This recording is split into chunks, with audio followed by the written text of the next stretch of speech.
Welcome to Whisky.com. My name is Lüning, Horst Lüning, and I'm the master taster of Whisky.com.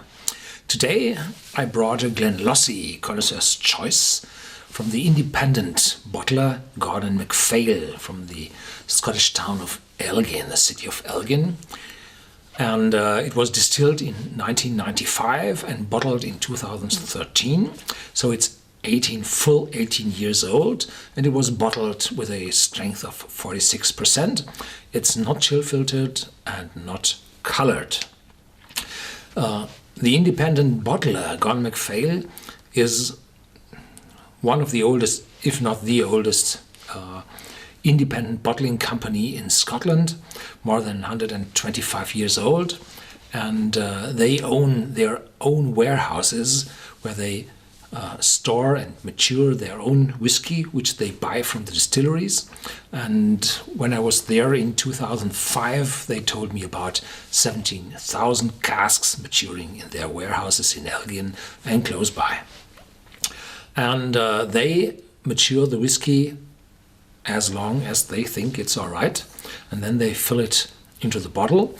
And in this particular case of the Glenlossie Connoisseur's Choice, it were first fill sherry hogsheads.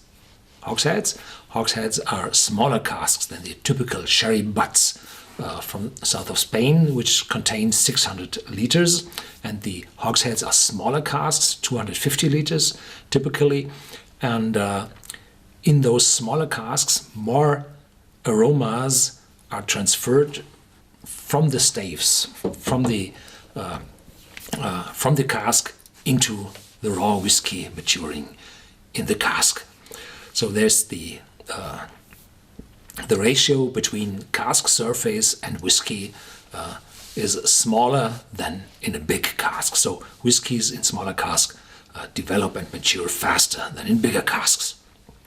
18 years in a first fill sherry cask mean a lot of aromas from the sherry will come over, as well as from the wood.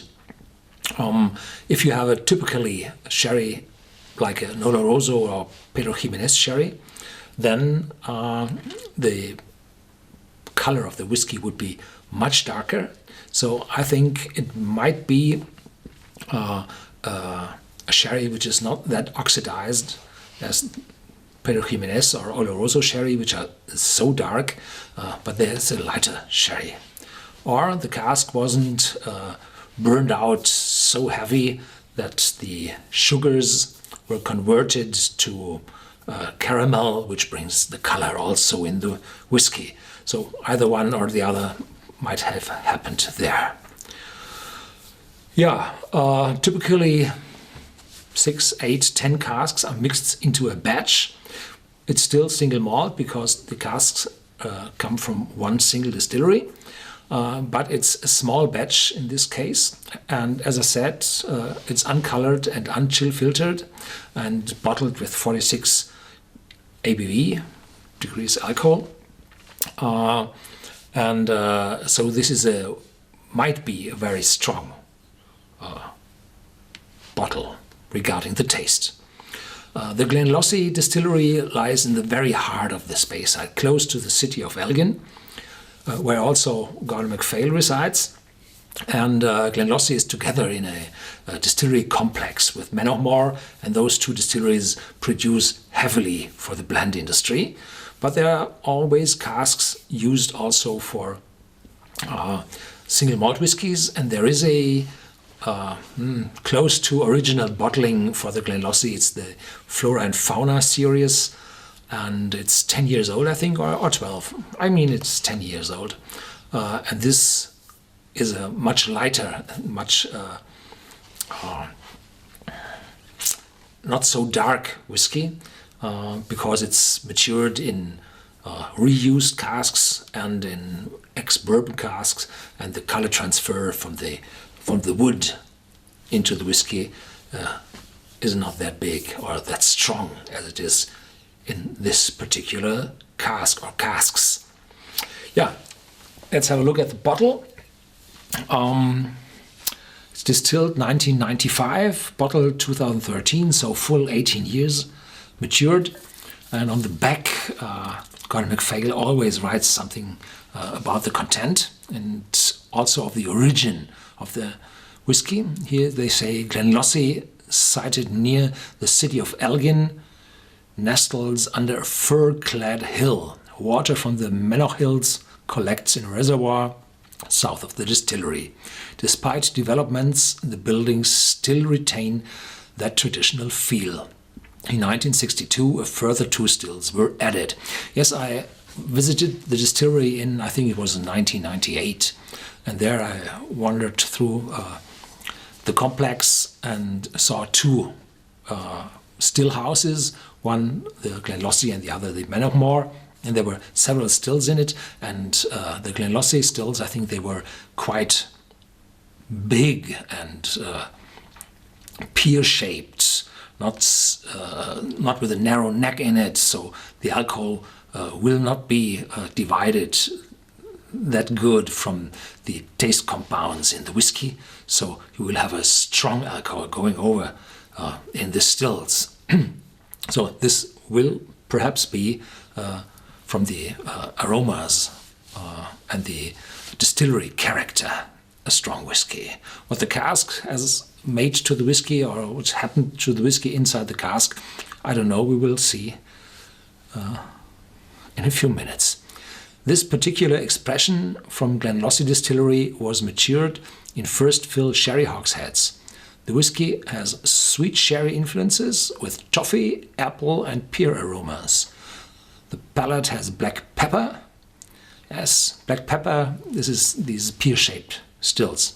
Initially with pineapple, grapefruit and dark chocolate flavors. Dark chocolate flavors typically come from the cask. Those tannins inside the oak staves they produce typically. This dark chocolate aroma going over to coffee with a slight bitterness from the oak. Have a look.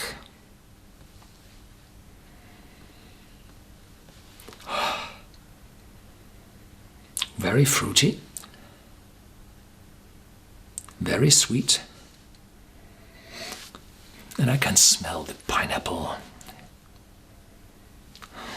sweet grapefruit, oranges, juice oranges, apple and pears. No, but sweet, and a little vanilla is coming up, as well as the toffee. A very complex, fruity and complex aroma, and the oakiness isn't there.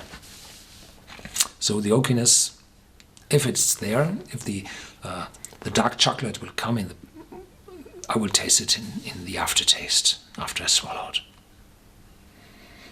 The oakiness typically arrive very late, or not in the beginning if you smell. If a whiskey matures even longer, 30 years or 35 years, then the oakiness will be in the nose as well. Mild, sweet, fruity.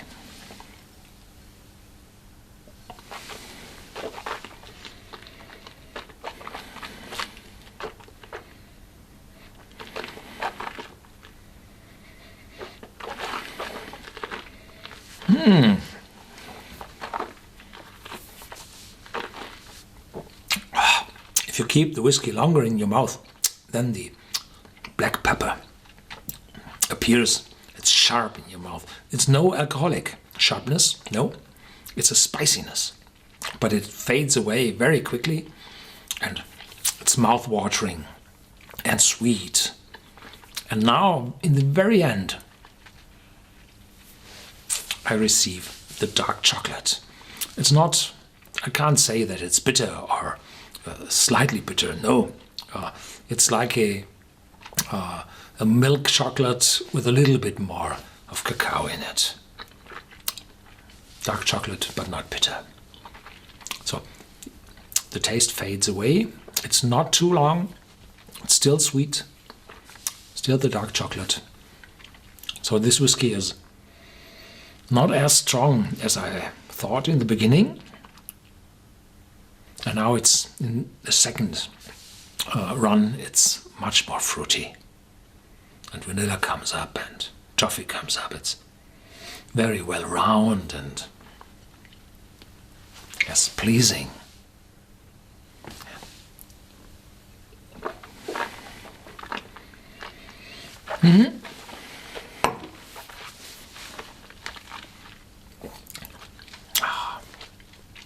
A very good one.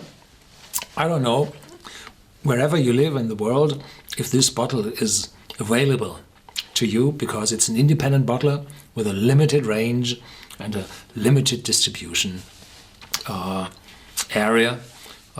But if you're able to put your hands on such a bottle, do it. It's worth it. Thank you very much for watching and stay tuned at Whisky.com.